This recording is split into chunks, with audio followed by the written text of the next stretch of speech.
কুমৰিক সুদূৰ নমস্কাৰ। ৰুণিমাৰ ব্লগলৈ সকলোকে স্বাগতম জনালোঁ। আপোনালোকৰ খবৰ কেনেকুৱা? আশা কৰোঁ সকলোৰে ভালে আছে। আজি মই লৈ আনিছোঁ নৰসিংহ পাত আৰু মানিমুনি পাতৰ সৈতে শিঙি মাছৰ হেল্ডি ৰেচিপি। কেনেকৈনো বনাম ভিডিঅ'টো স্কিপ নকৰাকৈ শেষলৈ সকলোৱে চাই থাকিব। প্ৰথমে মাছবোৰ চাফা কৰি পিচ পিচ কৰি ল'লোঁ।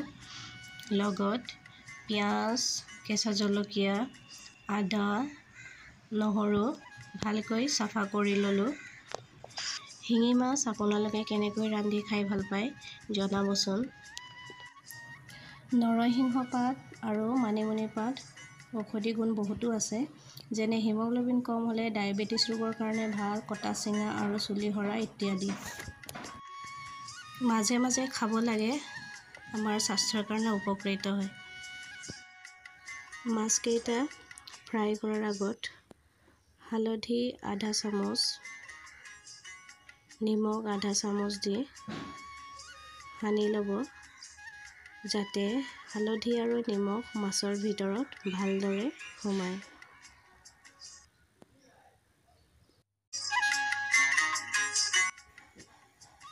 কেৰাহীটো গৰম হ'ল, তেলখিনি দি দিওঁ। তেলখিনি গৰম হ'ল, মাছকেইটা আধা সিজাকৈ ফ্ৰাই কৰি ল'ম।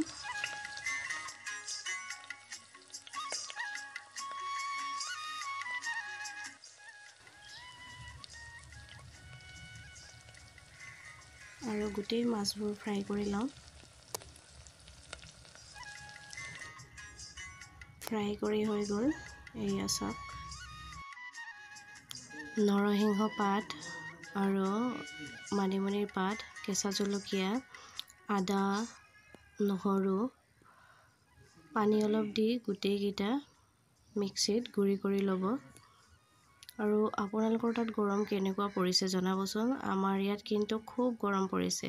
গৰমৰ দিনত সকলোৱে পানী খাব, নিজৰ স্বাস্থ্যৰ প্ৰতি সকলোৱে ধ্যান ৰাখিব, যিমান পাৰে পানী খাব। আৰু নৰসিংহ পাত আৰু মানিমুনিৰ পাতৰ পেষ্টখিনি ৰেডি হ'ল। মাছ ফ্ৰাই কৰি থোৱা কেৰাহীটোতে পিঁয়াজখিনি দি ভাজি ল'ব।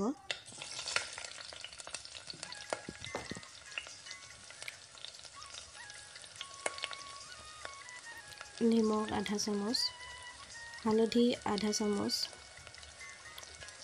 জিৰা পাউডাৰ আধা চামুচ, গোটেইবোৰ ভালকৈ ৰঙচুৱা হৈ যোৱালৈকে 3-4 মিনিট ভাজি ল'ব, যাতে মছলাখিনি পিঁয়াজৰ লগত ভালকৈ মিক্স হৈ যায়।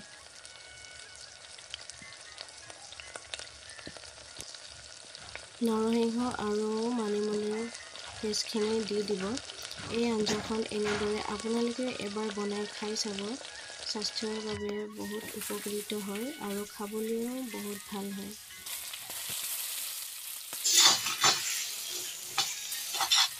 মই ইয়াত গৰম পানী ব্যৱহাৰ কৰিছোঁ।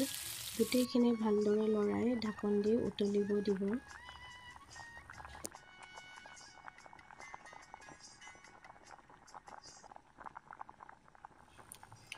উতল অহাৰ পাছত মাছকেইটা দি সিজি যোৱালৈ এই আঞ্জাখন 20-25 মিনিট ৰান্ধিব।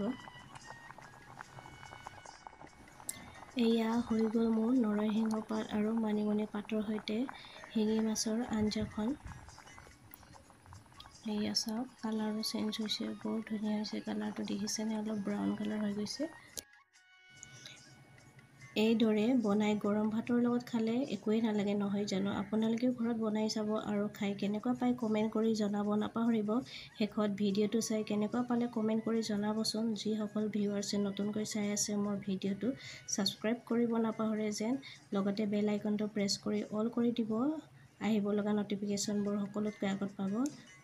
ভিডিঅ'টো চোৱাৰ বাবে বহুত বহুত ধন্যবাদ জনালোঁ সকলোকে। পুনৰ লগ পাম অন্য এটা ভিডিঅ'ত। তেতিয়ালৈ সকলোৱে সুস্থ থাকক, ভালে থাকক।